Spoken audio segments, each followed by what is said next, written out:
Yeah. Because he is so knowledgeable about this shit. It's unbelievable. Is he the one that you got to play the Resident Evil in virtual Yes. VR? Yeah. That's the one.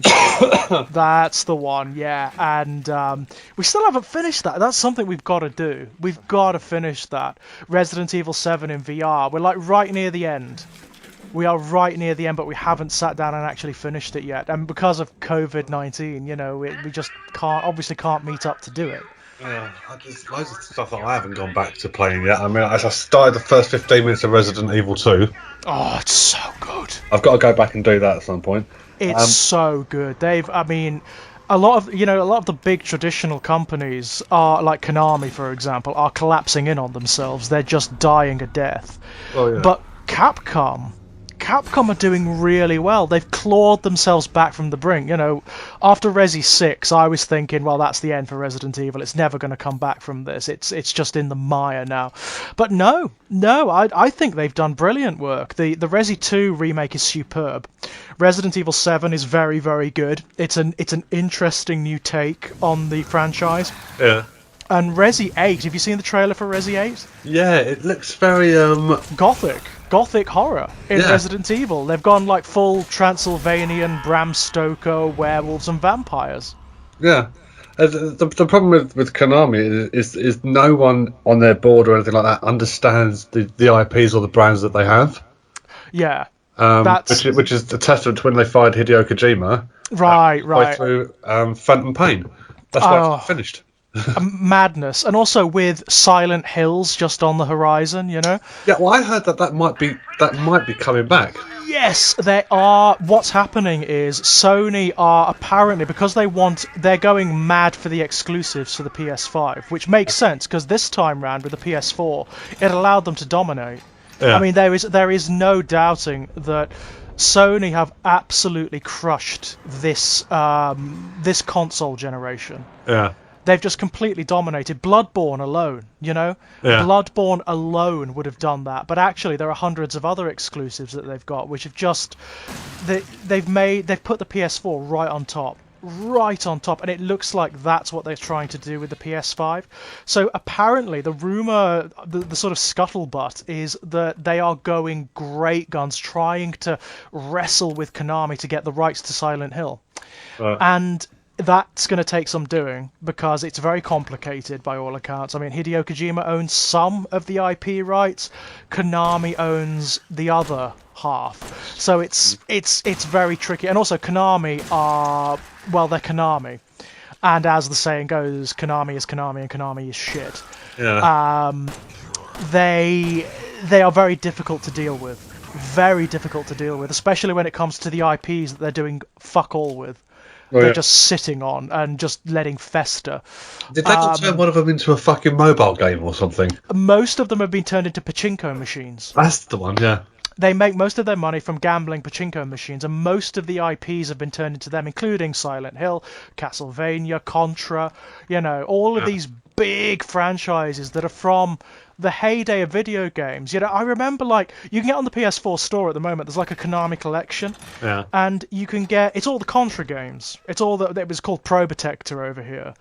But they were like massive. They back in the 16-bit era. Yeah. If that Konami symbol came up, it was a mark of quality. You knew you were going to get not just a good game, but probably a groundbreaking game. Yeah. Something that either redefined the genre that it was part of, or at that time started an entirely a new genre. Yeah. Now, oh my God! I mean, one of the biggest mistakes they keep making is with the Castlevania games. I mean, you're right. Yeah, when you were talking about the mobile game, the last Castlevania was a really crappy mobile tie-in. And not only was it a crappy mobile tie-in, but they released it, then decided to stop supporting it. So it will be going away very soon. Yeah. They fucked up Metal Gear as well after after Phantom Pain. They released a a generic zombie shooter thing, sort of half set in that universe or some shit. Yeah, right. Yeah, which held absolutely no allure or interest for anyone who's been a fan of that series up to like sort of Metal Gear 5. Right. I mean, the degree to which they misunderstand like the market, what the market is like now, their own IPs, their own fan bases for those IPs is staggering. Yeah. It's absolutely staggering. I mean, there are lots of internet critics who are saying now that Konami really has no business making video games anymore. Because it's not a video game company, it's a gambling company now. You know, Yeah. they make gambling machines, and that's the vast majority of their income. But the sadness of that is that they are squatting on these amazing IPs that they are sincerely parts of the history of video games. You know, Castlevania is it's part of video game history, as is Contra. You know, Contra. Yeah. Most people in this country have memories of going on package holidays to somewhere like Greece and Spain and playing Contra on an arcade coin op. Yeah. You know, certainly my memory of Contra, and then playing Super Contra on the Super Nintendo, which was fucking brilliant, absolutely amazing, like run and gun game. But what is happening, because there is a massive demand for those IPs, and Konami are doing nothing with them, what you're getting are these flourishing independent markets, these sub-genre markets where little studios are filling the gap. Yeah. So you've not got just one, like, they call them Metroidvania titles, you know, like the sort of fusion of Castlevania and Metroid games, which, when Konami were making them, were very good.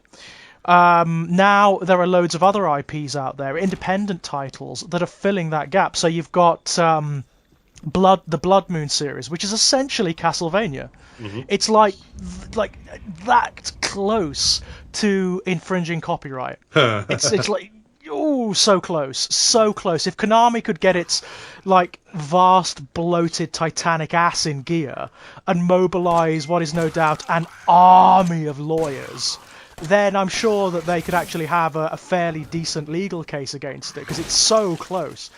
You've got games like Blasphemous, which I Let's Played a while back, and I'm doing again now because it was recently updated.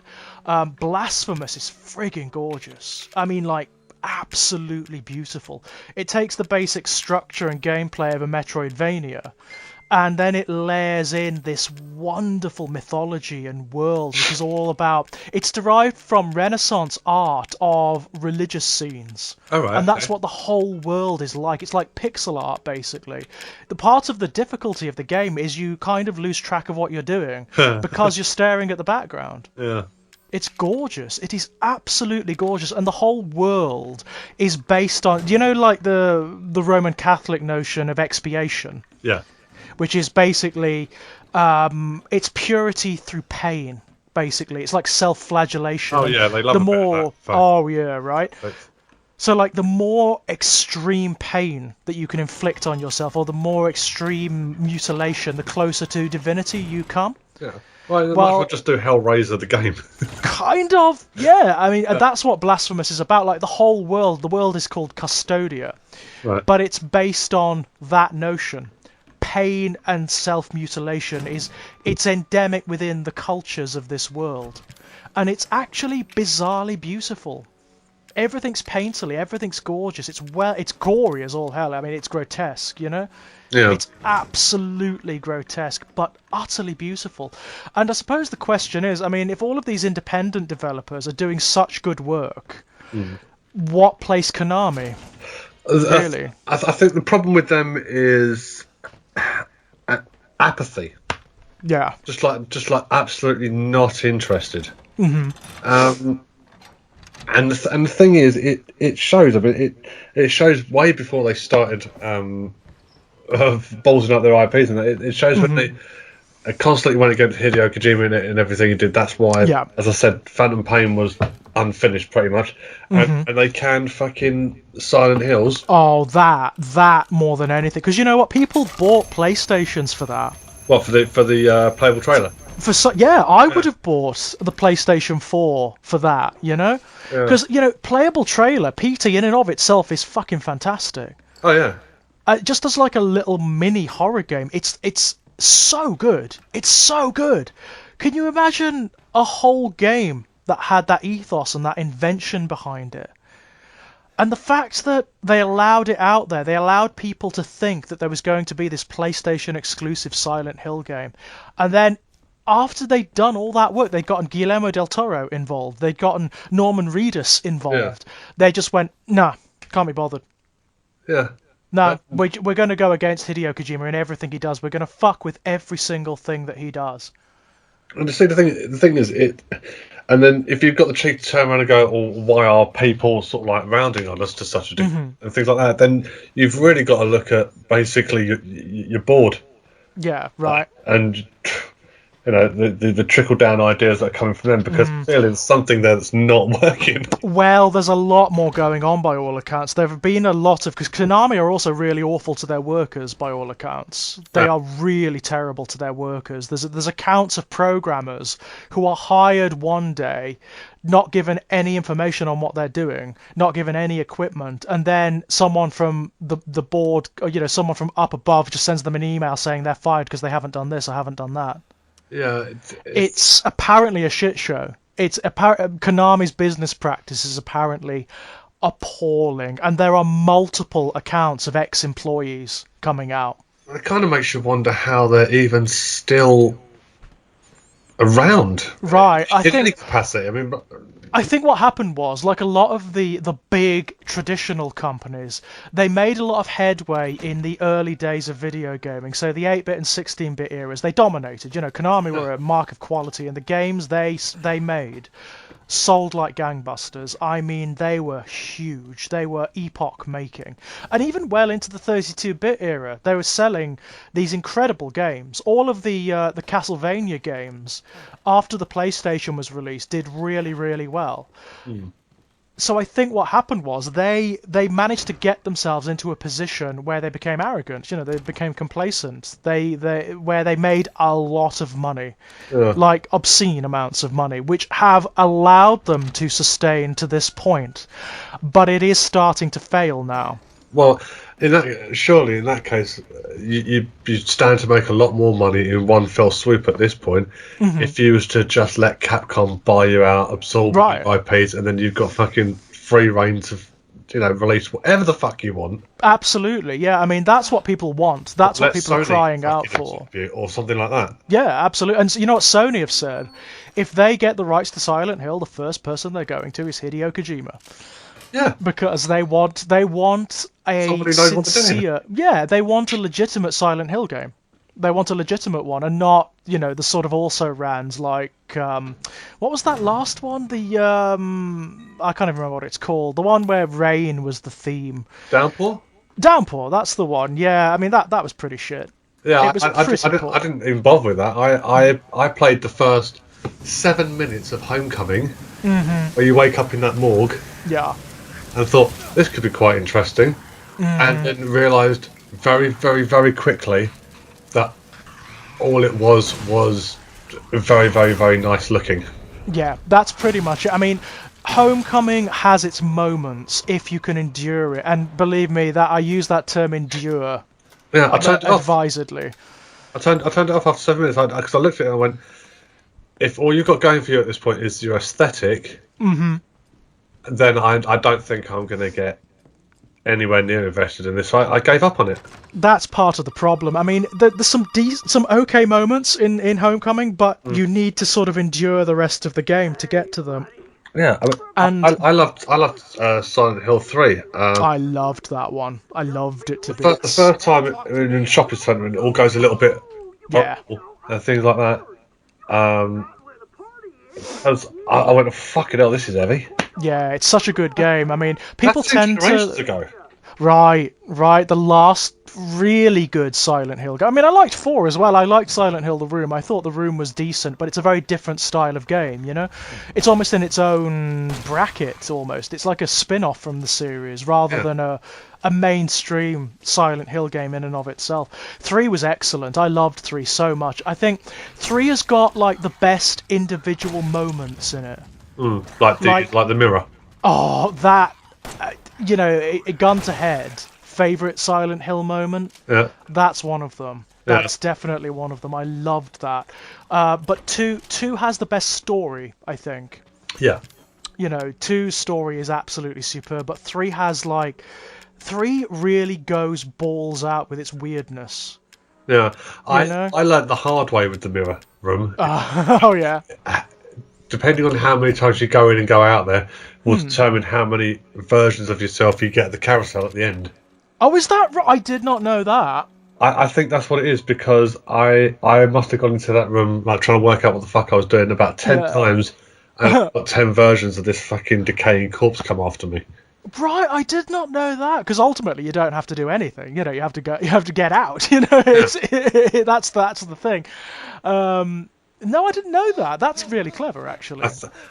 I might be entirely wrong, but I'm pretty fucking positive that's what it was. That's really clever if that's the case. I like that. But this is the thing. I mean, one of the big problems, of course, with making a new Silent Hill now is that it's been such a long time since there was a good one that horror video gaming has evolved, mostly on the independent market. There's a lot of good stuff out there now that has taken the lessons of Silent Hill and lots of other games and made them into something else. Well, in that case, Silent Hill can only treat that as a compliment and build up the developments that they've done in turn. Well, this is it, and this is why Resi 7 worked so well, because Resi 7, Capcom clearly saw what happened with Silent Hills, They saw what happened with PT, and they realized, oh my god, there's a gap here. People want this. There is this insane gap in the market. And when it collapsed, when Konami just said, no, we're not doing that, Capcom were just in there. Yeah. They were just in there. They were like, right, okay, we're going to do the big psychological horror with the Resident Evil franchise. We're going to bring it back, and we're going to bring it back by making it completely different. Yeah, I mean, to be fair, I mean, you talk about Konami's phones and that. It's any wonder that Capcom didn't go the same way. They almost did. They almost did after Resi 6. 5 and 6, I will say, because I bought a PlayStation 3 on the strength of Resident Evil 5 coming out, and I put the disc in the machine, and I went, the fuck is this supposed to be? I think most people had that reaction, because they were both 5 and 6 sold very poorly. Yeah. And the reactions, both critically and just from the fans, were just awful. People hated them. And with good reason. They were not very good games. No, they were balls deep insulting, actually. Truth be known. I mean, I know that 4 ramped it up again and changed the game mechanics, sort of the tank controls and things like that. It gave a whole new dimension to it, so it's not just like zombies; it's something else. And it looked like 5 was going to build on that, but then it just sort of didn't. It just doesn't, does it? I mean, the problem with 5 and 6 primarily is that there's no atmosphere. First-person arcade shooters, almost. That's pretty much it. And the sad thing is, when you look at the internal memos that were leaked from Capcom about those games, that's exactly what they were going for. There were people up above, in the upper echelons of the company, saying shit like, "Oh, Call of Duty is selling well. Let's try and make it more like Call of Duty." These are people who don't understand how fan bases work. When you do that, you alienate 2 demographics. You alienate the Call of Duty people because they've already got Call of Duty, and Call of Duty does it better. Yeah. And you alienate the Resident Evil people who don't want Call of Duty. Yeah. This is not rocket science, is it? No, same thing. The thing is, if a game doesn't really sort of ramp me up and go all like that in the first 20 minutes tops, I turn it off. Resident Evil 6, same thing. 15 minutes in, turned it off. Right. I got more fun and excitement out of the Terminator 2 arcade fucking scrolling first-person shooter back in fucking 1992. Yeah. It doesn't surprise me. The part of the problem is 5 and 6. You can tell nobody's got any passion for them. And nobody working on them wants to do them, or wants to do them in quite that way. 4 was kind of moving them more in that action horror direction, but it has enough of both to make it work, Yeah. It's actually very considered. It's got great horror moments. It's got great, ridiculous action scenes, some of which are actually very funny because they're so silly, It's a very good balance, and if they struck that balance with all of them going forward, then it would have been great. Unfortunately, they didn't. Yeah. But boy, did they take it right back with Resi 7. I mean, well, yeah, maybe that's what they needed. 2 massive failures to go. Hang on a minute, instead. And Resi 7 did well. It did really well. Yeah. And obviously Resident Evil 4 still leaves its mark now because the remasters are very much in that vein. The only thing that lets Resident Evil 4 down at the moment, as well these days certainly, is the colour palette is 4 choices of fucking brown. Yeah, pretty much. There's not much variety in terms of the colour, is there? No. And there definitely isn't. Therefore, the textures seem to get a little bit lost. It's also, I mean, if you go back to Resi 4 now, it's so weird reading. I mean, this is something you can do with video games now, but reading them as like a cultural text. Yeah. Playing Resident Evil 4 or watching playthroughs of it, you can tell that this was made in the height of the War on Terror. You can tell that this was made in the height of like the Iraq-Afghanistan invasions. Yeah. You can tell that this was made in George Bush's America, because there's a lot of this sort of rah-rah patriotism stuff in it.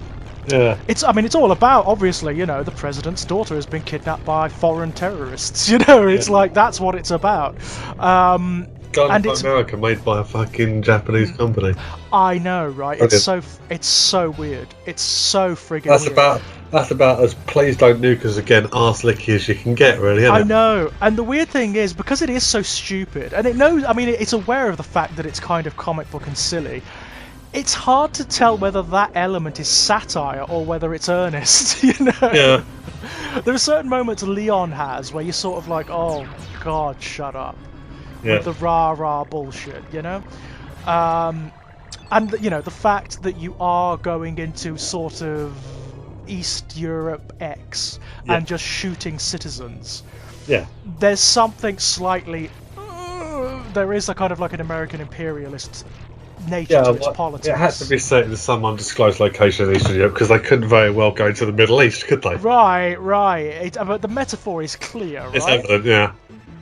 And that makes it maybe uncomfortable to play, but that's kind of besides the point of it as a video game. You know, mechanically, in terms of its story, in terms of its atmosphere, it still has these great moments. In fact, a lot of people, you know, when you see these sort of top 10 scary moments in video games on YouTube, Resident Evil 4 often features quite highly because there are individual moments in Resi 4 that are freaking terrifying.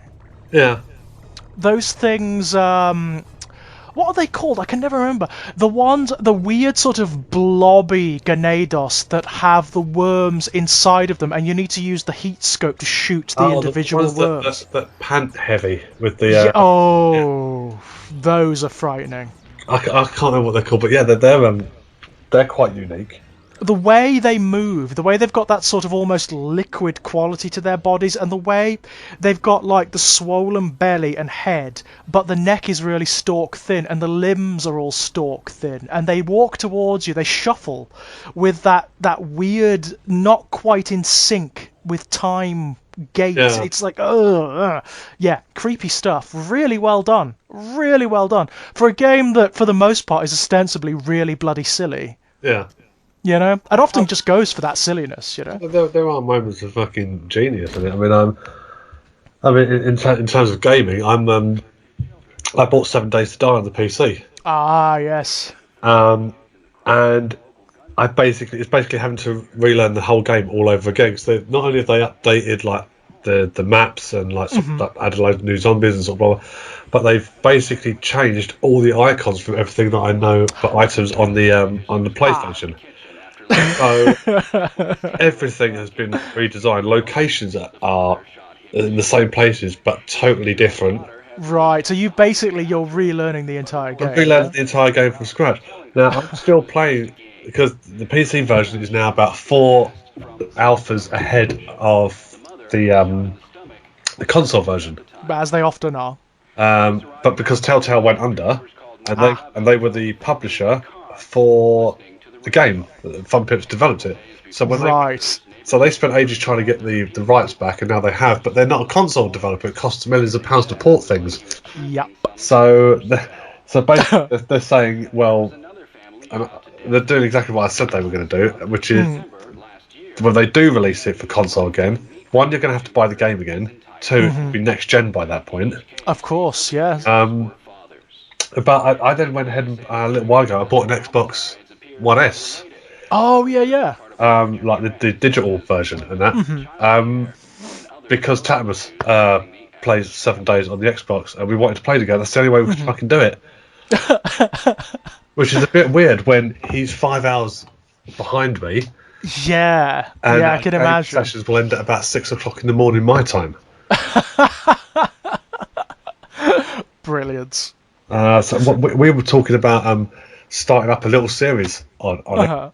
But this is another thing where the PlayStation kicked Xbox's ass, is the fact that when you record on the PlayStation, you can record a segment for an hour, 2 hours, whatever you want, can't you? Yeah, and I can also edit it. Yeah.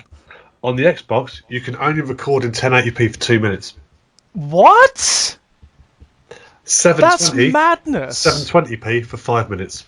That's mad. What? I mean, this is exactly what we were talking about earlier. You know, when we were talking about Konami being so divorced from the way video game culture works now. Yeah.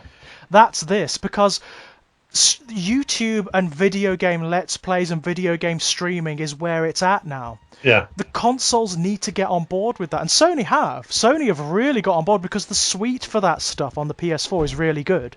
Yeah. It's really good. There's a few issues, like I did my Let's Play of the Final Fantasy VII Remake recently. Yeah. And one of the issues, there was a massive gap between the penultimate video and the last chapter. The reason there was a massive gap is I came to record the last chapter. I was like, oh, this is going to be so fucking cool. And this sign came up and said, blocked scene, no recording. I was like, where? Huh? So I looked this up. And what this is that only Japanese video game developers do this, by the way. I looked this up, and what this is that certain companies block certain scenes in their video games from being able to be recorded directly on the PS4 for reasons of like not wanting to spoil the ending, for reasons of copyright infringement, and so on and so forth. And that's a real ball ache. That's a real ball ache. And not only that, again, it demonstrates this misunderstanding of the way video game culture works. Let's plays are not spoiling IPs. They are free advertising. Basically, yes, very much. You know, they are massive free advertising. People buy video games on the basis of Let's Plays now. Yeah. Whether they see the whole thing or not. I mean, I've bought loads of video games on the basis of Let's Plays. Loads of the bloody things. Yeah, that's how I ended up getting Subnautica, because I watched Neebs' playthrough of it. Yeah, right, exactly. They're a channel of like sort of 5 guys on the channel, but it's a single player game. And how they got around that was fucking amazing. So they've got one guy playing the game, and they subvert the whole storyline. So you crash on this alien world, and it's a water world, it's a crafting and survival and sort of blah blah. But this guy crashes and he wakes up and sort of blah blah, and the whole thing's role play, right, within the context of the real game. And what he does is he contacts customer services for the ship, for the company that owns the ship, and goes, "Get me off this fucking planet." And it's the other 4 guys on the channel playing the customer service representatives over the whole series. Brilliant. Fucking brilliant. Genius. Absolute brilliance. Yeah, I mean, in the end, the way I got round Squaresoft's blockage is I had to learn how to record externally using a capture device, which, by the way, anybody who does that regularly, enormous respect. Really? Enormous respect. It's a pain in the arse. Oh my god, is it a pain in the arse. It took me a very long time to get that working. But once you understand how to do it, and once you've got all the various bits of hardware and software set up, you can record anything. And I mean literally anything. You could get like really old consoles and record anything from them. It's really good. And actually, you can get some fairly decent capture devices now for doing this. So there's that.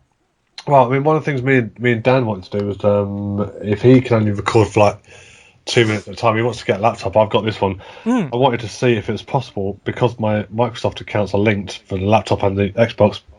If I HDMI the laptop into the Xbox, can I then record the footage directly onto the laptop? I don't know whether that's possible without a capture device in between them. You'd probably need to get like a specific capture device to do that. As I say, it's a bit of a pain to set up, but there are a lot of them out there now, and there are some fairly good tutorials on how to do it.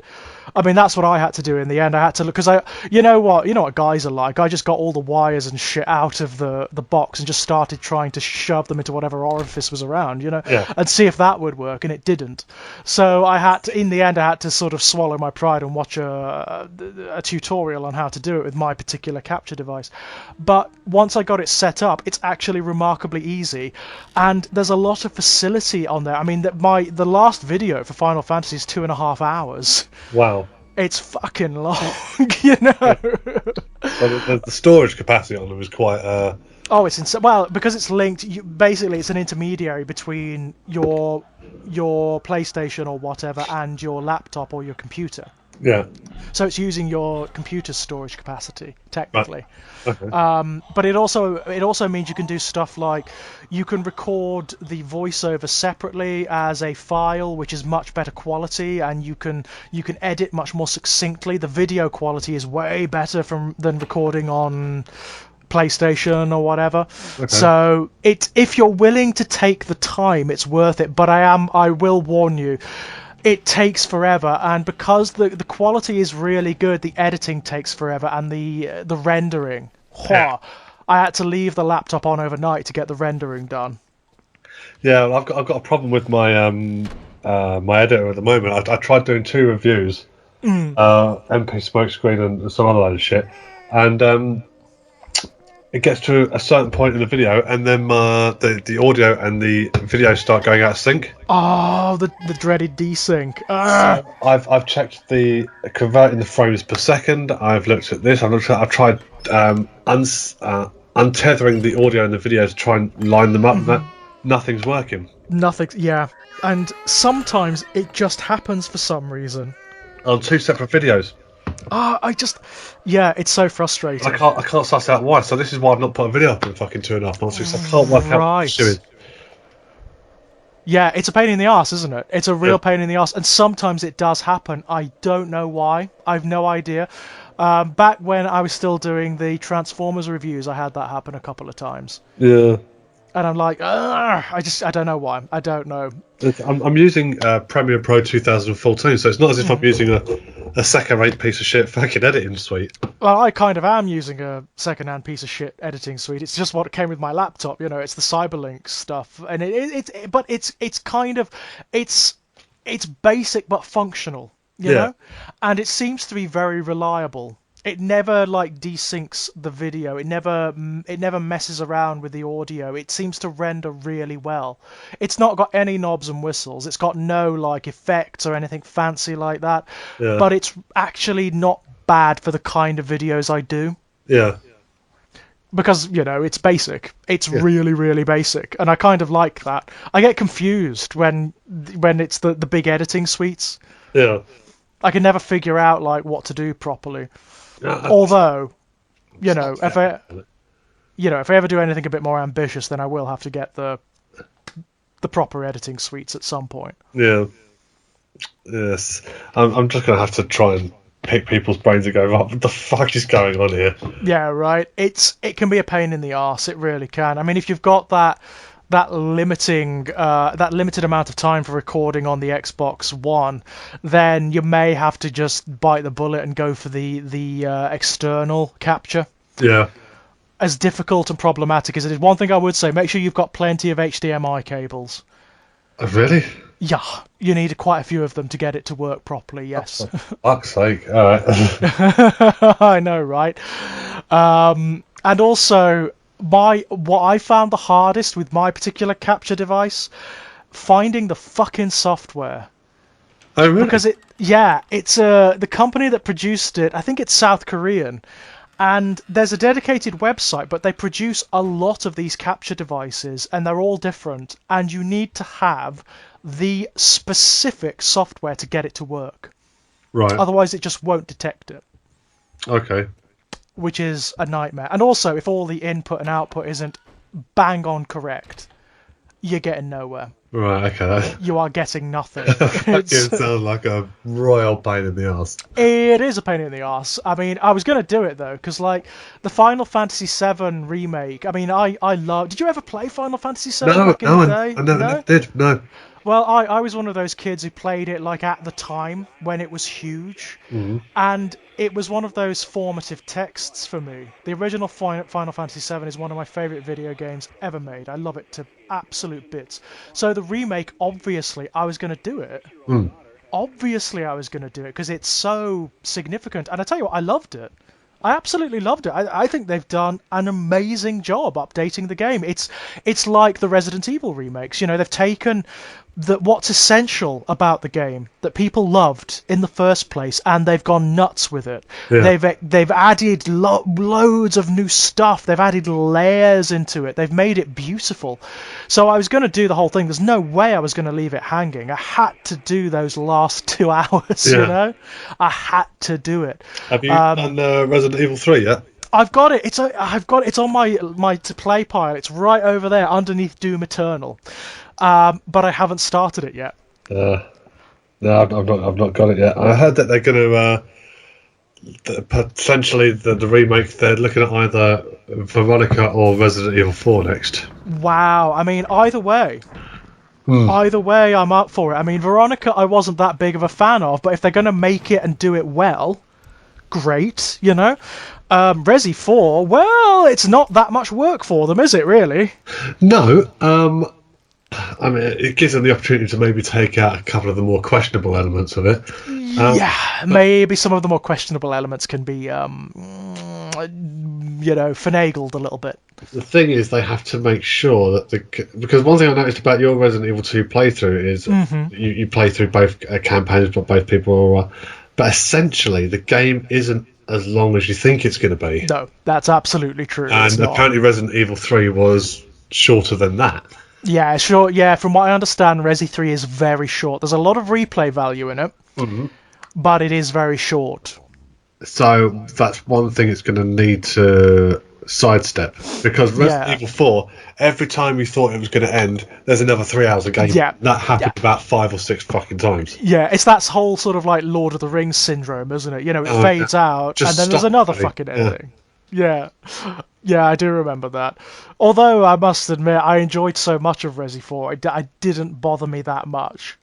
No, but it's just I felt the sense of achievement is almost there. It's like no, don't get too fucking excited. No, there's more because it's like the fight against Salazar, the little guy who actually turns into like the biggest monster in the game. That would be the climax of any other Resident Evil, wouldn't it? Yeah. But no, there's actually a whole other section after him, and not just another boss, but several other bosses. Yeah. I think, and bearing in mind, again, that was 2 generations ago, and that the amount of information you've crammed onto that disc is fucking pretty impressive. And I played it on the GameCube originally, and that was on a mini disc. Wow. Right? Okay, yeah. Impressive stuff. I still can't believe there was a Resident Evil on a Nintendo console. Yeah. And now you can get fucking Dark Souls on Nintendo consoles. So, it was originally going to be a GameCube exclusive, wasn't it? Resi 4, yes it was. Yeah. By all accounts, it was meant to launch with the GameCube as one of its iconic titles. It didn't. Exclusives even back then. Yeah, oh god, yeah, absolutely. Especially with Nintendo. I mean, Nintendo, then as now, it's kind of like it does still have this prestige status. So if you can get an exclusive deal with Nintendo, it's good for your company. It is good for your company. They're also, because they're so protective of their IPs and protective of their consoles and the market that they target. It's tricky. It's tricky doing those deals. I mean, they're much more open now than they used to be. Yeah. There was a time when there's no way in hell they would have accepted a Resident Evil game because they targeted a younger audience, a family audience. Yeah. There's just no way in hell they'd have allowed it, but they're a bit looser now. Yeah. Well, clearly, because now you can get like loads of independent horror games and on the Switch, and you can get Dark Souls. You get the Dark Souls games, which are, as the title suggests, freaking hideous. Not happy. Yeah. No, they are. If you look up Dark Souls on YouTube, one of the things you will find, one of the types of videos you will find is people saying, Dark Souls is my depression game. Because that's what it is. It is raw depression and nihilism, like made into a mythology. and it's brilliant. I mean, I love those games. I love them to bits. They're some of my favourite, like, sort of recent day games. Because the atmosphere is so tangible. It is depression. I mean, everything in the Dark Souls games it's reality winding down. Yeah. So it's like a mythology that it's passed you by. When the game starts, the mythology is over. You know, it's not you playing through the mythology and bringing it to a climax. It's done. And now there's just this ashen world left where literally everything is dead. You meet no one who is alive in Dark Souls. And most people are mad. You know, even reality itself is breaking down. Well, so there's this like a pretty good analogy for modern day, really, doesn't it? Well, again, this is it's so weird that you say that, because I'm doing quite a few Let's Plays on my channel at the moment. I do them regularly now because I find them really cathartic. I really enjoy doing them. And most of the games I've played, they have resonated with the current situation in a really profound way. So I played Bloodborne. I replayed Bloodborne, which is sort of the sister game to Dark Souls. Yeah. It's the Lovecraftian horror game, basically. And that was the PlayStation 4 exclusive, which is Bloodborne top 3 games of all time. For me. Yeah, gone to head. Bloodborne might be number 1.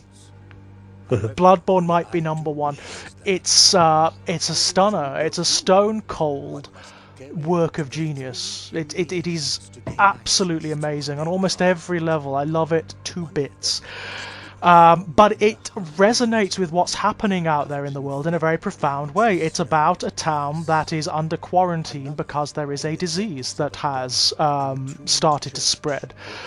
In this instance, the disease happens to turn people into Lovecraftian gribbly things, you know. It's not quite like COVID-19 in that regard. If that's what COVID-19 did, I wouldn't be that bothered about it. I'd actually be quite happy. Don't ask at all. Hello. I was going to say, that sounds like the kind of world that I kind of want at the moment. But I mean, there are lots of people who commented on those episodes saying, you know what, this game is a mood right now. And it's like, it so is. It so is. Another game. Oh my god, I don't know whether you've seen. I'm playing a game at the moment called Pathologic. No, I've not watched that yet. Pathologic 2 it's an independent game from this little Russian studio, like a kitchen sink studio, called Ice Pick Lodge. And I came across it completely by accident. One of the YouTubers I follow, a guy called H-Bomber Guy, who usually does like political videos and philosophical screeds and whatnot, he did this 2.5-hour thesis on this game called Pathologic, which nobody had ever played. 15-year-old game that turned up on Steam, you know? And it was so fascinating to hear about it. I just fell in love with it. I just fell in love with the concept of it. And I went and looked like all over YouTube for people who'd talked about it. And lo and behold, everyone who talks about it does these 2.5-hour, 3-hour theses on it. They interpret it like a fucking text, like it's like a great Russian novel or a play. Yeah. And I was like, I've got to get a bit of this. But as I was researching, I found out there was a remake, Pathologic 2. And the remake, I mean, the first game, the original Pathologic, is brilliant, but it's also a buggy, broken mess. Right. It's really difficult to play. Really difficult to play. And Pathologic 2 is also a buggy, broken, unfinished mess, but it's much more finished and much more polished than the original, so it's much more accessible. It's still an evil son of a bitch. Yeah. It's still a wanker of a game. I mean, really, it hates you. It hates the people who play it. Deliberately. It really is. Most of the stuff that happens in it is absolutely deliberate. But it came up on the PS4 store recently, you know, and I was like, oh my god, I've got to give it a try. I know that even the people who say it's amazing, it's one of the best games ever made, they say, but you won't enjoy it. Yeah. It's not a game they can recommend. And having played it, I get it. I so get it. It's a game that is not fun to play, like at all. It's not fun. It doesn't feel fun. You are in desperation all the time. It's like it combines elements of RPG with survivalism. So you are always starving. You are always thirsting to death. You are always dying of exhaustion. You are always being attacked by people and getting knifed because you are so weak. You are so frail. but you're kind of meant to. The game has built death and dying into its own mythology. So in order to understand the game and to get the most of its content, you need to die all the time. Okay. It's so strange. At the beginning of Bloodborne, you have to die from that in order to visit that sort of place, like the other realms sort of garden thing. Right. It is the weirdest thing. It's the weirdest game I've ever played. And it hates you. The game actively hates you. So it does things like, for example, it's set into days. So you have 12 days set over the course of this game, and they move in real time. So if you haven't done everything by the end of day one, well, tough. The game will just go on without you. You know, and whatever if there are people you didn't save, if there are storylines you didn't finish, well, the people you didn't save will die. And whatever storylines they were going to have going forward will go with them. Right. You know? That sounds like a very complicated algorithm to write. It is one of the most complicated games I've ever played. It's mythologically, in terms of its story and its back mythology, unbelievable. It is like a text. It feels like it feels like reading Crime and Punishment. It's got that feeling about it. This is it's the great game. It's the one that shows you what the medium is capable of when all of the restrictions and all of the genre expectations are thrown aside. And the developers, they're not interested in pandering to you. So they're not interested in you even having fun. They want to tell you something. They're trying to inspire you or to lead you down certain avenues of thought. And it's amazing. I mean, the game is even framed like a play. So you start the game in a theater, and there are like actors and characters everywhere. And the play that's happening in the theater is what's happening in the town outside that the theater is set in. Right. So it's simultaneously real and not. Okay, yeah. It's mad. So you'll be talking to people out in the town, and behind them will appear these very strange, gangly people in masks and leotards, who are their theatrical shadows. And if you talk to the theatrical shadows, they will tell you what's going on behind the scenes. They'll tell you what's going on in the thought processes of the character you've just spoken to. Wow. That they maybe wouldn't tell you firsthand. How'd you go about programming something like that? You know what? And considering they're this tiny little studio with no budget, no resources, this little Russian kitchen sink studio, it's genius. Yeah, sounds it. Pathologic 2 is one of the best games I have ever played. It is buggy, it is broken, it's infuriating, it's unfinished. There are problems all over the place with it. It's one of the best games I've ever played. I just can't... You have to experience it. I can't even tell you what it's like, because it isn't like anything. It's its own weird, wonderful thing. And you learn to cope. This is the weird thing. You learn to cope with the state of desperation that you're in the whole time. You learn to balance it, so you know that you're gonna starve. You know that you're gonna thirst. And you just learn to deal with it. It's really bloody clever. It has it's set in this mythical town called the Gorkhan, which is it's like a turn of the century Russian steppe town, but it's not. It's also kind of mythological as well. And all the way through there is just this weird metaphysics and folklore going on. There's a separation between the people who live in the town and the original people of the setting, the steppe people. And this tension between the progressive and the modern and the traditional and the superstitious. It's incredible. I've never played anything like it. I've rarely encountered texts like it. It could have been a play. It could have been a film. It could have been like a novel. But the thing is, if it were any of those things, it wouldn't have the same impact, because it's a game. Because choice has impact. it makes it that much more interesting, and it's so meta. Like, there are you play a doctor named Artemi Burak, right? And as you play the game, people will talk to Artemi, but they'll talk to you as well, the player. Okay. Some of the characters seem to know that it's either a play or a video game with a play in it. And it's there's a point in it, right, where you go to the theatre in town and there's another Artemi Burak on stage, another guy playing your role. And if you talk to him, he tells you how differently he would have played the role from you. Okay. It's like, this is fucking amazing. It just whenever you have one of those encounters, it like sends shivers up your spine. Yeah. It's an amazing game. I really cannot. It's one of those things where I'm like, I so want everyone to play it, but you know what? Most people, if they go and play it, they will fucking hate it. I mean, and I mean loathe it, because it's so frustrating, and it doesn't tell you anything. Like, there's no instructions at all. You've just got to learn. And you learn by doing and dying a lot. Yeah, there's nothing wrong with that. There's, because there is the tendency to hold people's hands a little bit too much, especially when, you're talking about the tutorial section of a game. Oh God, isn't there? But I'll give you an example. The first time I purchased a game and there was no instruction manual in the box, I got really confused. Yeah, right. Right?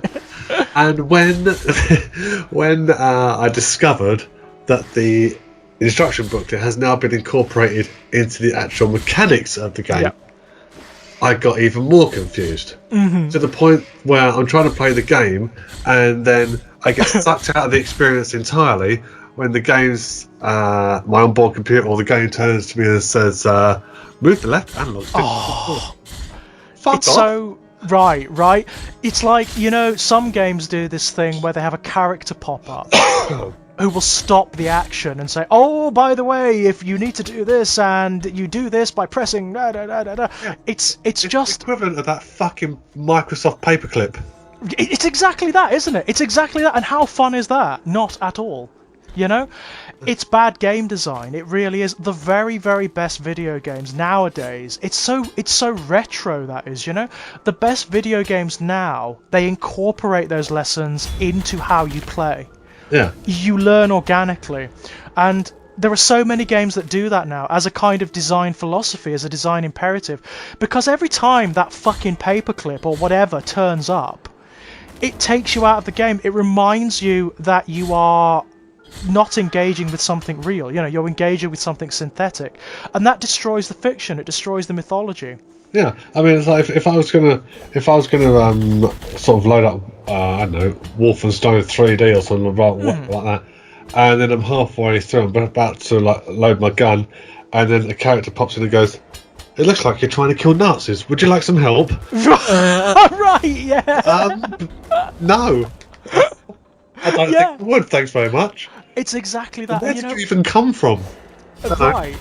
A lot of old, like the established video game franchises, like Zelda, like Mega Man and whatnot. Yeah. A lot of them suffer with that when they translate to more present day. I mean, there's a character in not the last Zelda game. The last Zelda game, the Breath of the Wild, that was fucking genius. That was absolutely brilliant, because that does exactly what we were talking about. It does away with all of the on-screen instructions, all of the tutorials, and it just leaves you to get on with it. But the one before that, Skyward Sword, was awful.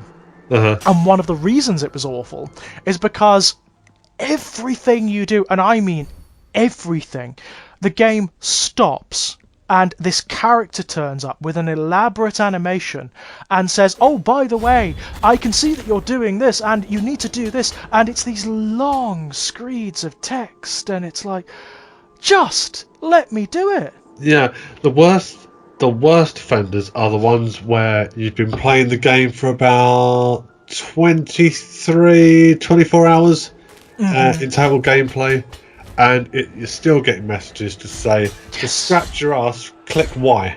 Oh my god, yeah. By that point, now, why are you still talking? Exactly. By that point, if the game hasn't taught you how to do everything organically, it's failing. It's failing. Do you know, I think the best synthesis of this design philosophy that I've ever seen, where everything is completely organic, has got to be the more recent Doom games. Doom 2016 and Doom Eternal. They just let you go. And the game is so well designed and so fluid that you just learn. It's so organic. Like, the feedback from those games is so good and intuitive that you just know what to do. I see. From those, this is why I was kind of always hoping, like, based off how the character looks a little bit of a cross between the Halo protagonist and Isaac Clarke from Dead Space. That's pretty much it. Yeah. It kind of always had me holding out for maybe they could do a Dead Space remake, couldn't they? They could do a remaster of that or something. God, if only they could. I mean, I know that the current IP holder is EA, isn't it? Well, we can fucking ignore that then, can't we? You're right. I think EA are the current right holders to the Dead Space series, which is problematic. Yeah. But my God, if Dead Space could make a comeback. I mean, the fact that they haven't even... Right, and the fact they haven't even re-released it, like remastered it for the PS4 or something.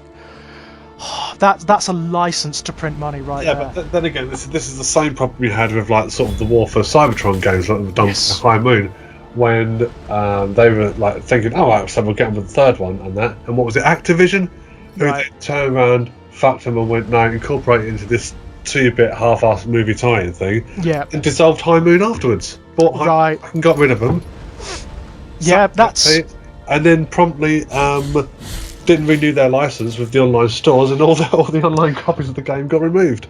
And the worst of it is that's how these big predatory companies actually operate. That's actually their... Yeah, that's their philosophy, isn't it? They take successful... Are still going. Right. I mean, they take successful small studios, or smaller studios, and they devour them. Yeah, buy them up, collect the IP, disband the fucking company, redistribute the staff to work on some fucking thing that they've got no vested interest in. That's it, and it's so fucking predatory. They do it deliberately, don't they? They do it absolutely deliberately to make those smaller companies dissolve. Yeah, I mean, I'm sorry, but you're going to be releasing the same fucking game in the form of FIFA every year, bang on for fucking 25 years, right? Absolutely. And you're going to be coining that in, guaranteed, right? I don't think you've got anything to worry about from the guy, with Walleye sitting in his mum's fucking basement making a Tetris remake. You've got nothing, Yeah, you're absolutely right. But that is the predatory way they operate, and it's disgusting. I mean, it really is. The degree to which they push it. I mean, obviously now there's been some blowback because of the whole loot box scandal and the online gambling thing. There's been but the thing is, I mean, the worst of it is now you've got video gaming as a culture and an industry has come to the attention of politicians, and it didn't need to happen. No, but I mean, it's always been on the fringes of that. Whenever someone fucking wants to make a point of something that's wrong in society, they always went to fucking video games. That's true. Although in this instance, the loot box thing, that's the first time I'd say that concern is legitimate. Well, yeah, but at the same time, the problem with that is they did it like sort of when Blair's lot was still in power, when they reclassified the gambling laws, had the 24-hour gambling. That's when suddenly you've got a lot of online casinos and online gambling, and then that translates very well to mobile apps and mobile games and this, that, and that. It was always going to be a natural progression of that, because you've opened the floodgates and given a green light to them, say, do what the fuck you want, we don't care. That's right. It's not regulated anymore. Yeah, right.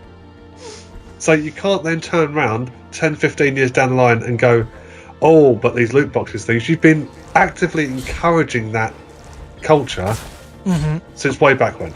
No, you're absolutely right. I mean, that's the danger, isn't it? That's the danger, that it becomes like the subject du jour. It becomes sort of something for some know-nothing politician to latch their name to as a crusade or a campaign. Yeah, that is, and then they use that as an auspices to regulate the video game industry even further, not just in terms of loot boxes, but other things as well. That's the big issue. But EA have pushed it so far, they pushed it so far. One thing I will say is that I really like the fact that the video game playing public are generally savvy enough to just say, fuck that. Well, yeah, because there's no sport in pay to win. No, there is not. Sort of, like, I don't have, like, for example, I don't have much sympathy for parents who end up getting a £4,000 credit card bill because their fucking idiot of a child has taken their credit card and spent it on Fortnite. Right. Because you should be able to put in some sort of parental control on that console. My PS4 can have more than one account on it, so I'm assuming, therefore, those two accounts would have different parameters set up on them. That's absolutely true. My account would be unlocked. The other account would be parental controlled. Yeah, absolutely. Or, I mean, the other thing is you just don't put your credit card details in. That's the other thing.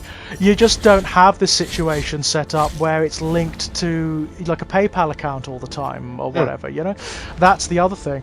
But yeah, I mean, on the other hand, I will say that companies like EA have deliberately encouraged this situation. I mean, there's no doubt about that, and they have preyed upon the gambling imperative, in certain people. We did Battlefront 2.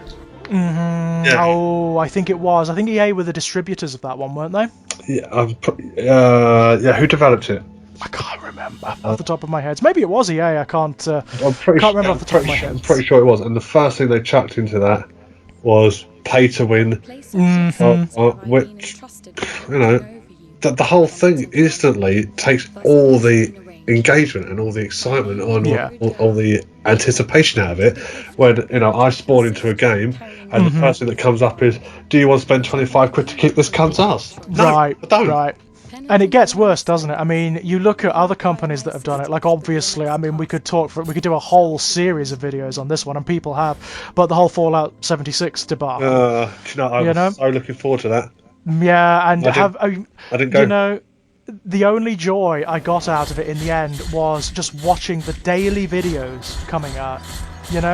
Of the mistakes, the ridiculous measures taken by Bethesda. I mean, at this point, I'm actually bored of it. Because so much happened. They did so much wrong, either deliberately or out of incompetence, that I got bored of it in the end. I just got like, it was just like, okay, I got some prurient joy out of this at the beginning, but now it's just sad. How has he still got a job then, that guy? What's his name? Yes, the guy who's... Howard, or... Is it Todd Howard? Yeah, it's Todd Howard, yeah. I honestly don't know. Written all over him. I honestly don't know, because that he has... I mean, it's hard to believe, isn't it? Because, like, the goodwill that Bethesda had built up with Skyrim... Fallout 3... Yeah, right. Not so much New Vegas, because that was Obsidian. That was Obsidian, yeah. And Fallout New Vegas remains the best one, by the way. It remains the best of all of them. It's such a good game.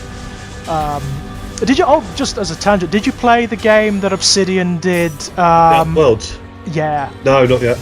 Loved it. Oh, it's so good. I noticed that was a massive fuck you, though, wasn't it? Oh yeah. You know what? What I love about it, Obsidian in every interview said, "Oh no, this was our game and we just developed." You bastards, you complete wankers, you knew what you were doing. You play the game, and there are giant fuck yous to Bethesda all the way through it. Yeah, from the gameplays that I saw and everything like that, it wasn't subtle. Basically, they were saying to Bethesda, you know what, you fucking wankers, you are still mired in the days of Fallout 3, yeah? You still think that video games are that. We can show you how to do it properly, yeah? Yeah, but there's also that whole thing where they didn't get, Obsidian didn't get the bonus thing because they fell short of target sales by, 1%, if less than that? Yeah, and it's a son of a bitch, that is, because the Outer Worlds deserve to do better, because it is a stunning game. No, this was for New Vegas. Oh, for New Vegas. Oh, Yeah, Vegas, there was something in their contract which says, "Oh, so you get this much, you do this, blah blah blah, and then we give you this." And then there is a projected percentage of this bonus of so much, blah blah blah. If we hit 87% target, blah blah, and the target sales for New Vegas hit 86. Oh god, that's criminal. So Obsidian didn't get a penny. You know what? I imagine there's a bit of sour grapes involved in that as well, because Obsidian with New Vegas, they took like the basics of Fallout 3 and they said, actually, we can do it better. We can introduce proper morality systems. We can introduce a main storyline that's actually really good. With all of the other stuff that made Fallout 3 really entertaining, you know? Yeah. And that's what they did. I mean, you play New Vegas now, and it's such a step up from Fallout 3, it's unbelievable. Yeah. It is unbelievable how good that game is. And still, it still plays really well. Yeah. I'm going to have to dig it out at some point. I don't know if you saw my status a little while ago. I found out the other day that my PS3 is HDMI compatible. Oh, so you can play it? Well, I've been playing. When I fire up the PS3 every once in a while, I've had it plugged into the back of a TV with a SCART lead. Right. No, so you HD TV with a SCART lead, which is right. the graphics and everything looks a little bit blurry. And, anyway, Brilliant. I noticed that the HDMI cable, so I plugged it in. Fuck me, I've never seen my PS3 look so clear. Right. I love it. So you can be able to play HDMI New Vegas now. Yes. Yeah. Brilliance. Absolute brilliance. And yeah, I mean, that game is stunning. New Vegas is it's the one I've played the most of these games, probably. And I tell you what, it's the only one that has a decent, barring the Outer Worlds, which also has a really good main storyline, but it's the only one that has a really decent main storyline. Did you see the Outer Wilds? No. Neebs did a playthrough of it. No, I didn't. I haven't seen that one. I've seen it knocking about on the PS4 store. Have a look at it, because it's got a aesthetic that I think you'll quite like. Watch their playthrough. Right. It's again, they've done it as a sort of a complete role play thing. But they only did 4 episodes of it. Okay. And what they decided was they were going to take a particular ending. So as not to spoil what the true ending of the game was, so people had to find out for themselves. So they took a particular path, which meant they couldn't go any further with the game. Okay, that's interesting. They just didn't want to spoil it for people, yeah? Yeah, so they said, no, we've played it in this particular way, so if you want to see the true ending of the game or the true nature of the game, go out and get it yourself. Very interesting. I mean, you know what the sad thing is now? Obsidian now have signed on with Microsoft exclusively for the next console generation. So there will be an Outer Worlds for the next console generation, but it'll be for the Xbox only. Which is really sad. It's really sad because it's one of the things that would make me want an Xbox, I've got to say, alongside the PS5, because the Outer Worlds was so good, and I would love to see a next-gen version of it. Yeah, I think this is the way it's going to go now, isn't it? So for future console generations, what it's going to be is the console developer is going to try and make as many deals with developers, go-to developers for exclusives only on those. Yeah, so it's going to be... That's exactly it. On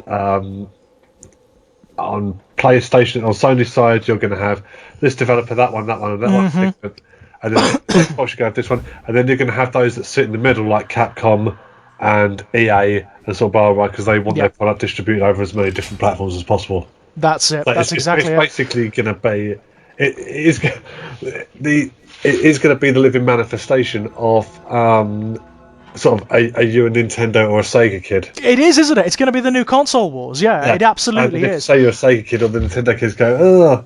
That's it. That's exactly it. Thing, just on a business level. On a sort of a slightly more, and I say only slightly more adult level, I suppose. Yeah. But the Sony have already nailed their colours to the mast in that regard. They've already started marketing the PS5 in terms of its exclusives, and they're looking good. I've got to say, I mean, they're looking really strong. The remake of Demon's Souls, the first Dark Souls game, or rather the precursor. People have been clamouring for that for years. And the fact that Sony have got it, that'll sell the PS5 on its own. Rockstar can fuck off.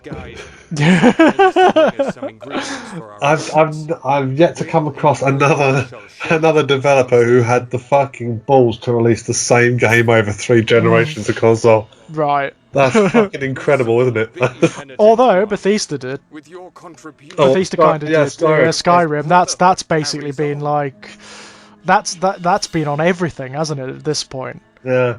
Barring, I mean, I'm sure there must be a handheld you can play it on now. It's probably the Switch. The Switch, of course. Yeah, you can play it on the Switch, can't you? Of course. Yeah. Bloody hell. Fucking, how many times are they going to milk GTA 5? Yeah, I know, right? I know. Oh man, although, I mean, with Red Dead 2, they did a good job there. Yeah, but they fucked up the thing is that because the online modes are... It's terrible, yeah.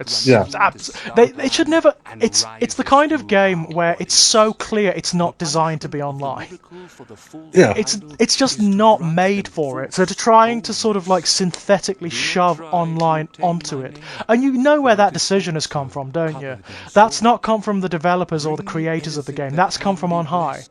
That's come from people who are like, they're looking at the market and they're saying, oh, online multiplayer, oh, people like that, oh, there's a big market there, try and shove it into the game. Yeah, it works for GTA, and you think theoretically it could work for Red Dead, but considering the world is stripped back bones bare compared to GTA, maybe not necessarily. This is one of the reasons why I didn't necessarily think that an online multiplayer for the original Last of Us was necessarily a good idea, because I don't get it, because the world doesn't warrant it, does it? It's like The Last of Us is such a single-player experience. It's a narrative experience. And also, the isolation of playing it on your own is part of that experience, yeah?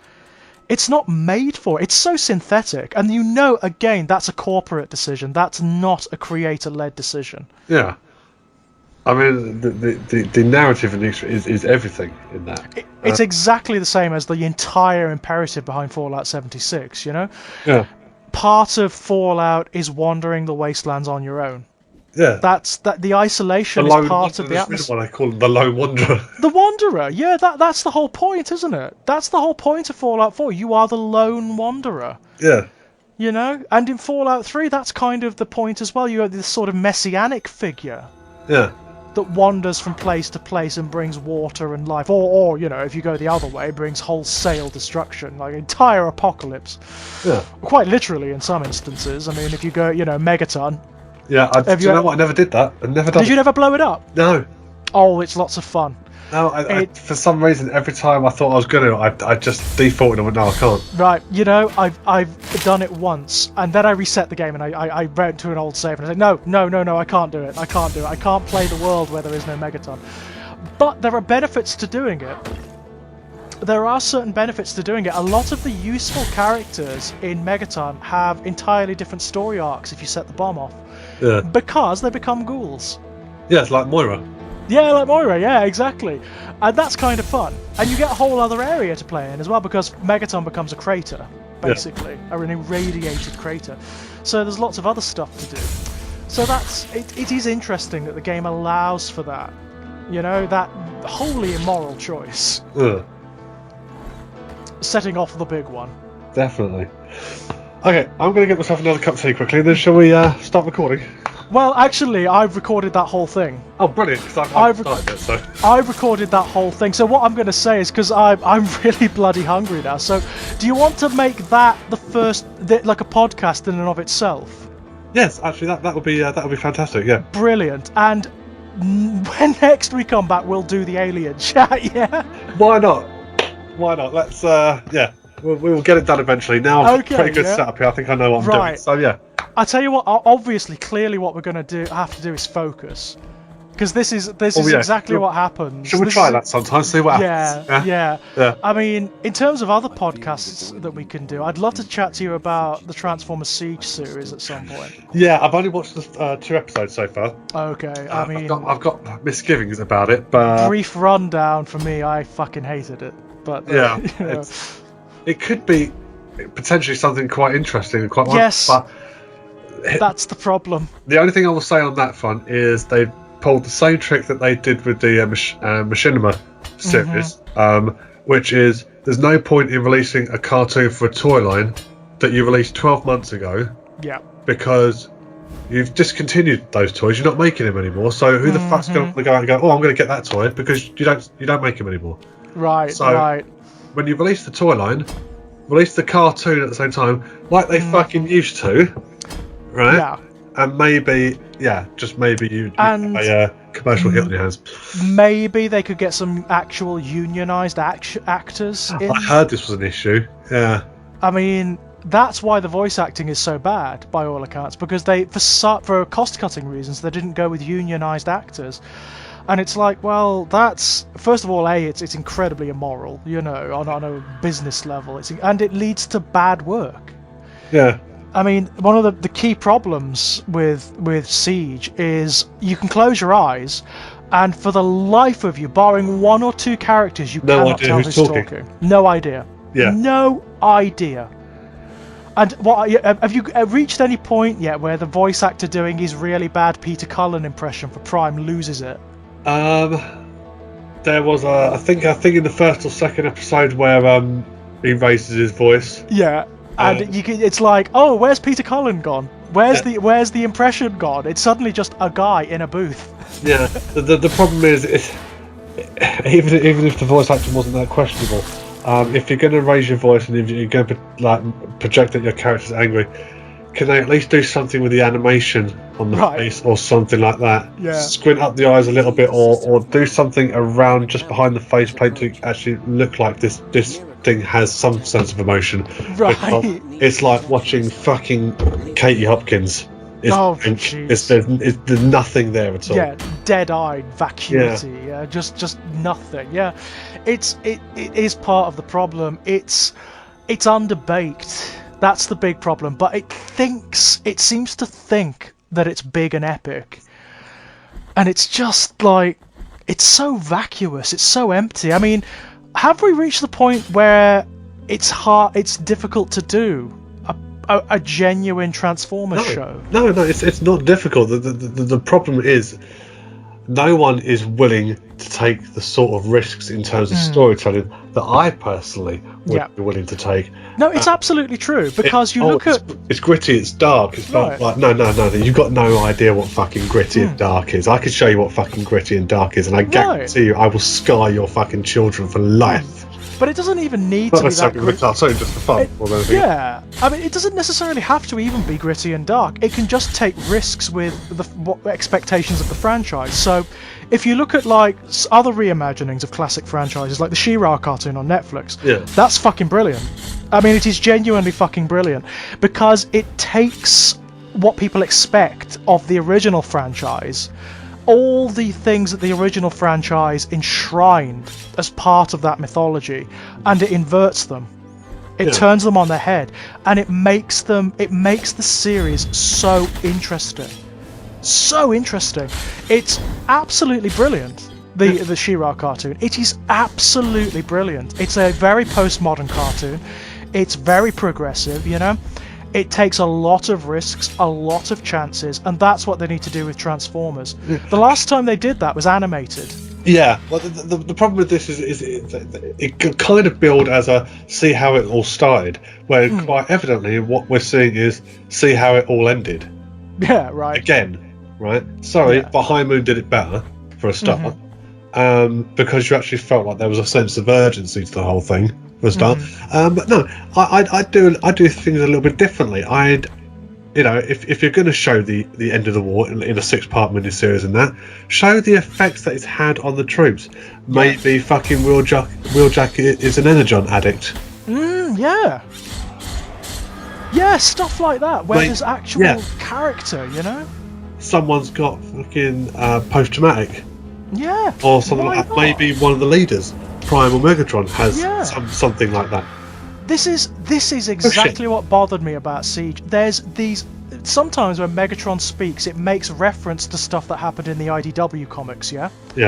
Like, you know, the notion that Megatron was a miner, he's like an energon miner. Yep. He's from a lower class that rose up against a corrupt autocracy.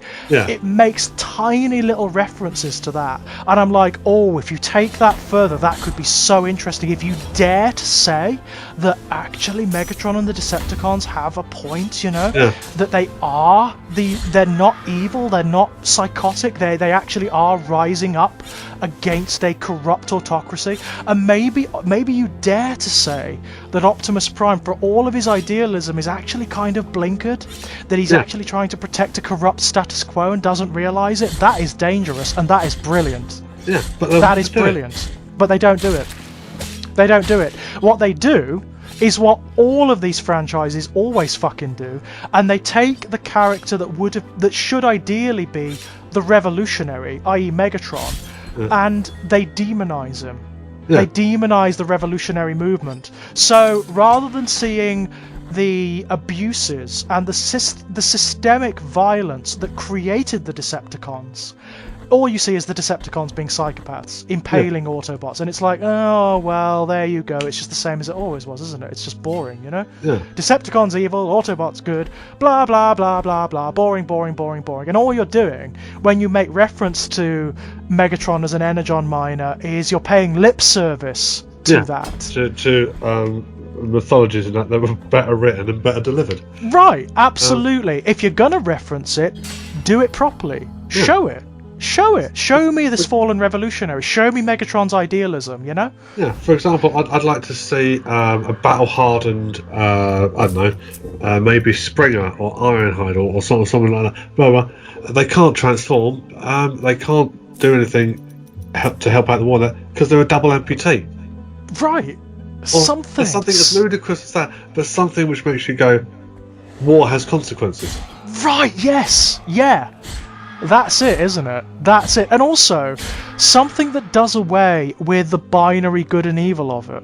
Yeah. You know? So, even as extreme as the Decepticons can get, maybe they're that extreme because the system that oppressed them was so fucking extreme. Yeah. And you could be again, even, you know? You could even actually do like a sort of a tip to the Vietnam War thing, if you will. Because there's always been the thing about the neutrals as well. Yes, of course. Who refuse to say. So what if you had like a squad of Autobots, blah, blah, blah, coming back into Iacon after the war or whatever, blah, blah, and they're shunned by society that they helped to protect. Right. Yeah. I mean, that's something again that you had in IDW. Did you ever read like the More Than Meets the Eye series? Yeah, I got up to the collected volume number 4. I need to get the rest of them actually, but I've got everything up to that point. Yeah, so there is that re-established society and right. Yeah, so early on in that series, because the war is over, you get the neutrals coming back. You get the non-aligned. They call them nails, don't they? Non-aligned something, and the nails hate both the Autobots and the Decepticons because they are both icons of the war that drove them away, and they've got a point. Yeah. They've got a point.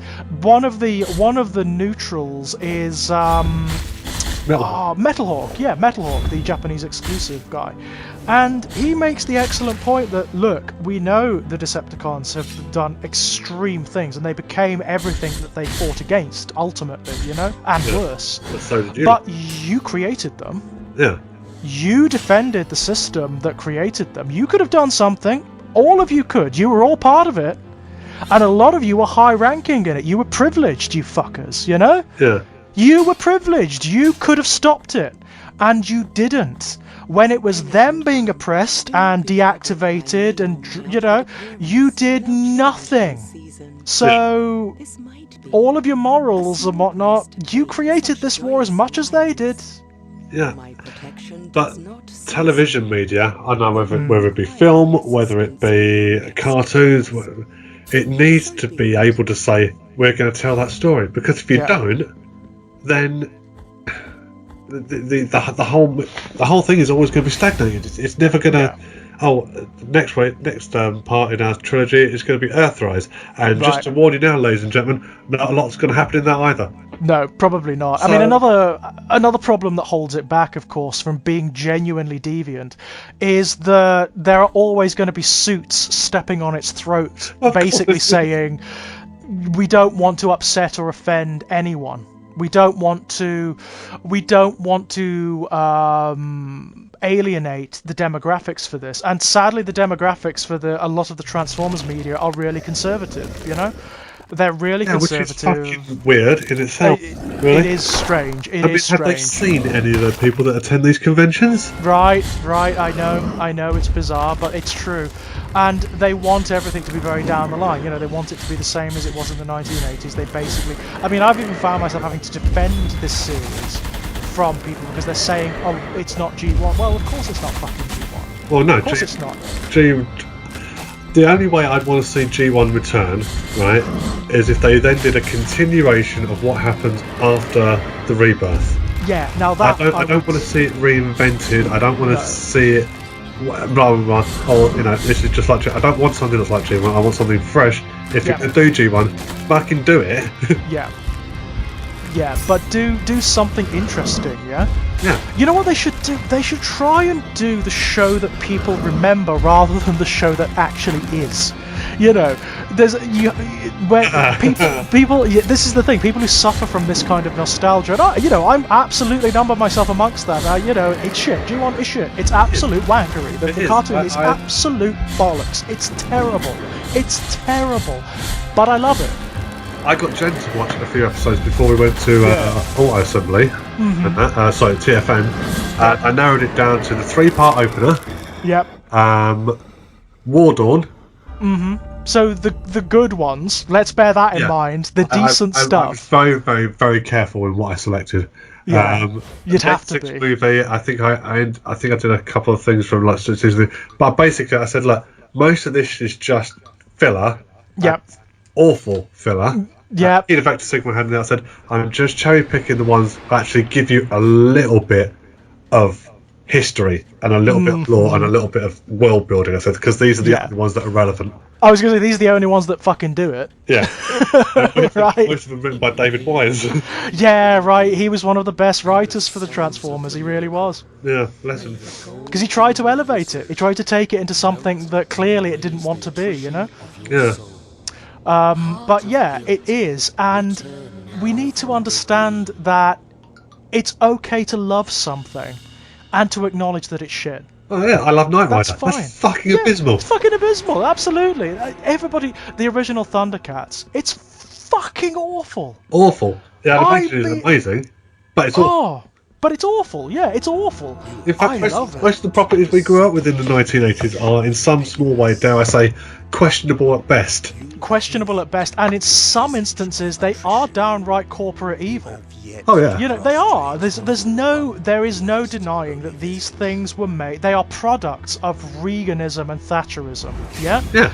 They are marketing to children. They did a brilliant job of making children into little consumers, you know, who still follow this stuff and buy, like, as I recently did, like £200 robots and whatnot, you know. Did you get Scorponok? Oh yeah, had to. What's he like?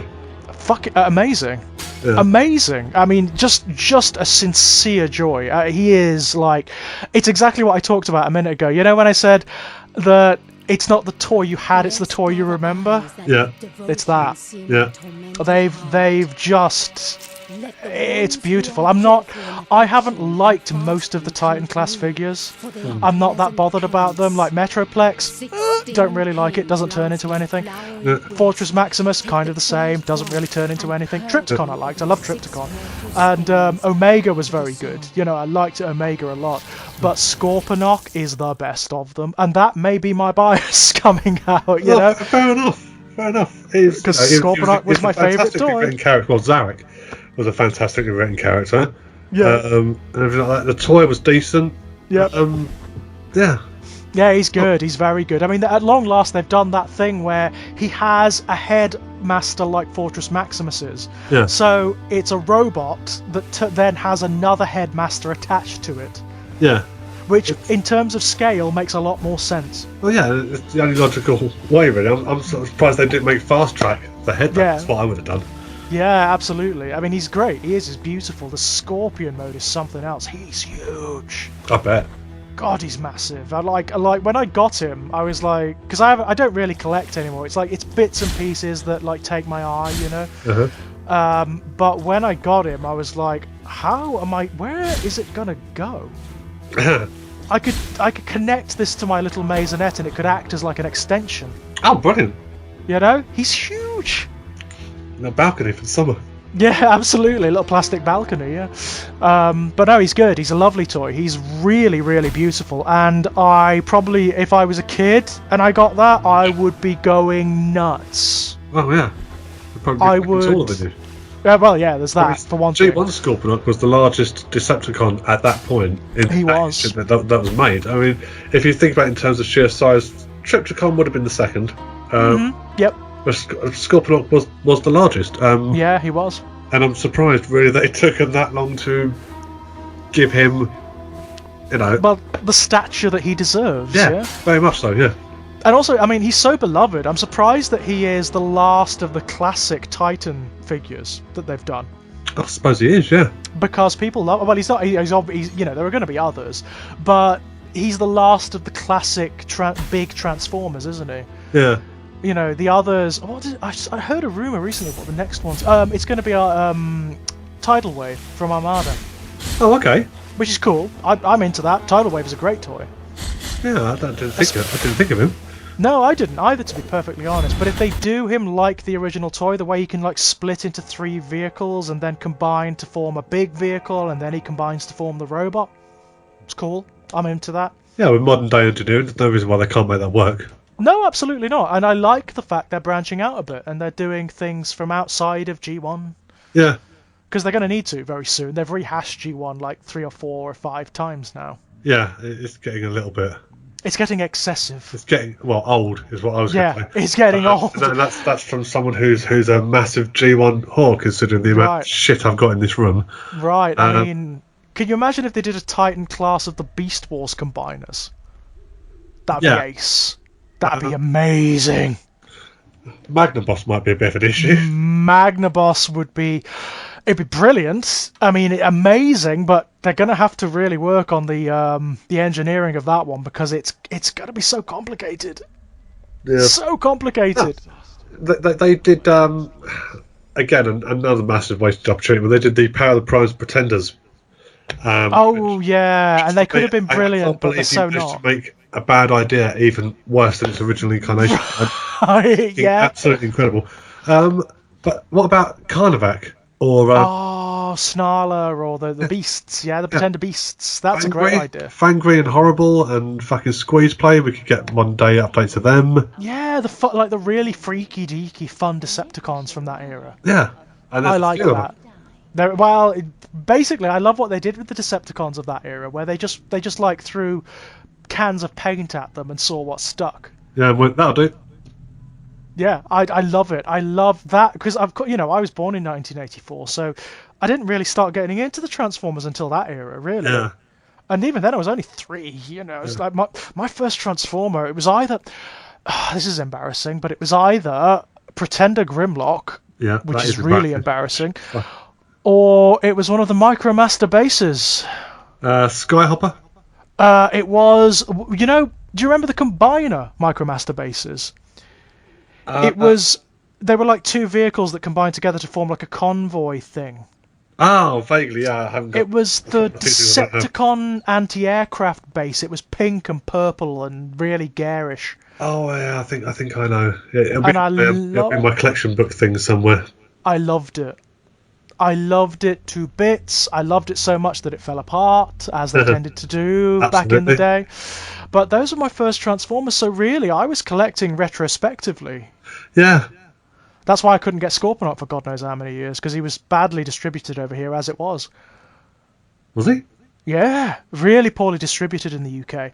And of course no eBay, second hand was difficult to come by, so it was a long time before I got Scorponok. Oh, that's interesting. It's like that Hasbro decided to use that model so early on.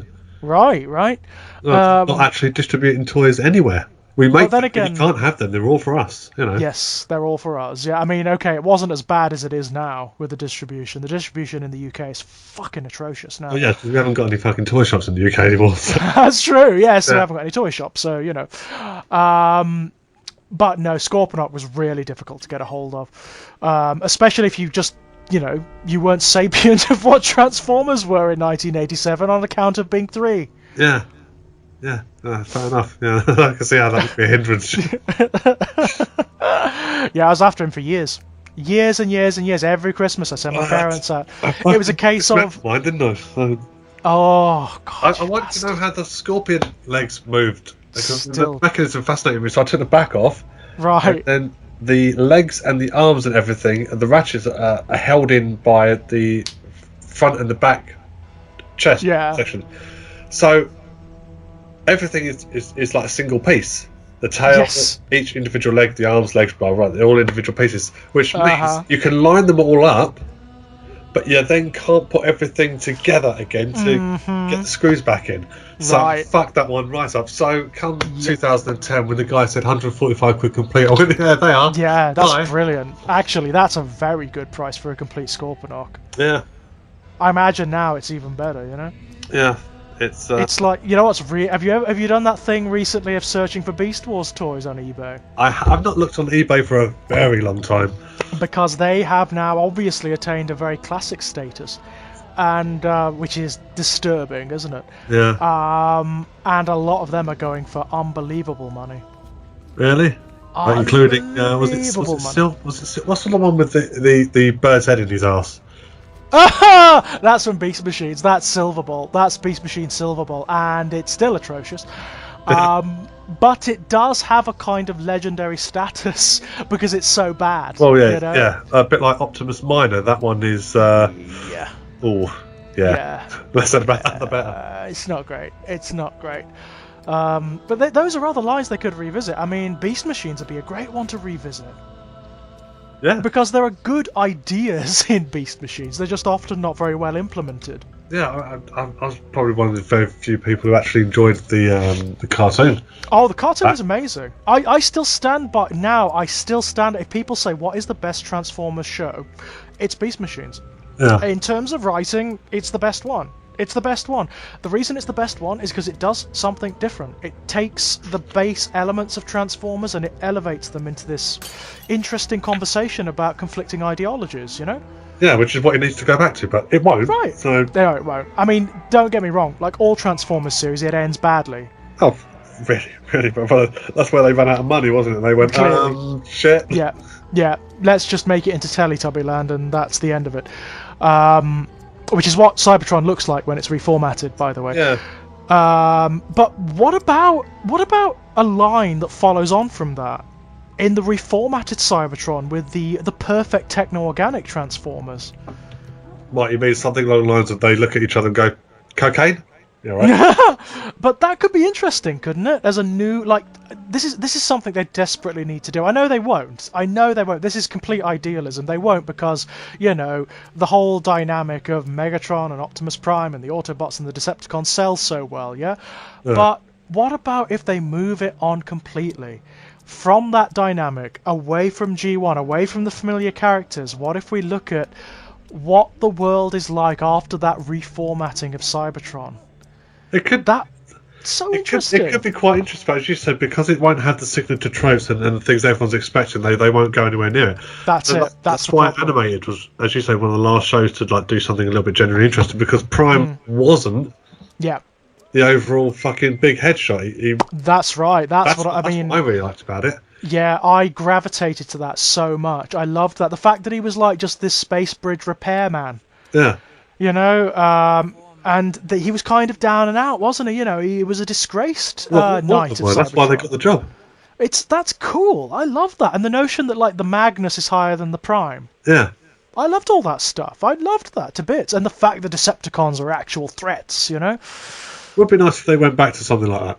Oh man, just change up a couple of things. I mean, that's one thing I will say from the 2 episodes of Siege that I have seen. One thing that I did like was the fact that Bumblebee has no allegiance at all. He's not interested. Yeah, now that was fun. I liked that, and the fact that give Siege its due. One of the things I liked was the fact that there are quite a few characters who people would recognise as Autobots on the Decepticon side. Yeah. And I like that. I think that's really cool, There is, as I said, there are these glimmers of interesting politics there, but they don't do anything with them. It is still the case of Autobots good, Decepticons bad, and that annoys me. Do you know what they should do? They should do a whole series on Shattered Glass, because that's the ultimate subversion of expectation, isn't it? Yeah, I love that idea. And you know what? Play it in a similar way. So you do have, you see, the same origin point for the Decepticons and the Autobots, but you see how the Decepticons could so easily have been the good guys in this conflict. Yeah. That's the way to do it. That's the way to do it, and how the Autobots could so easily have become the oppressors.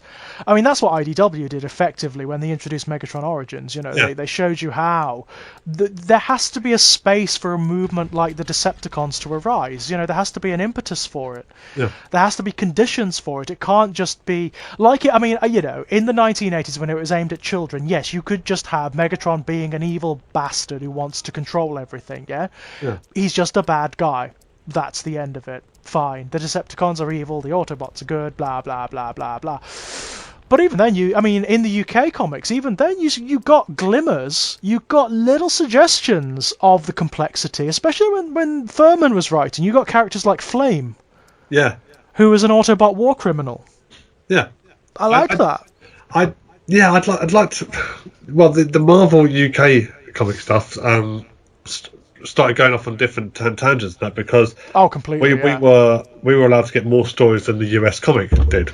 Well, pretty much. And also, I remember talking to Simon at one of the conventions at TFN, and he was saying basically they didn't give a shit as long as they got the toys in the comics.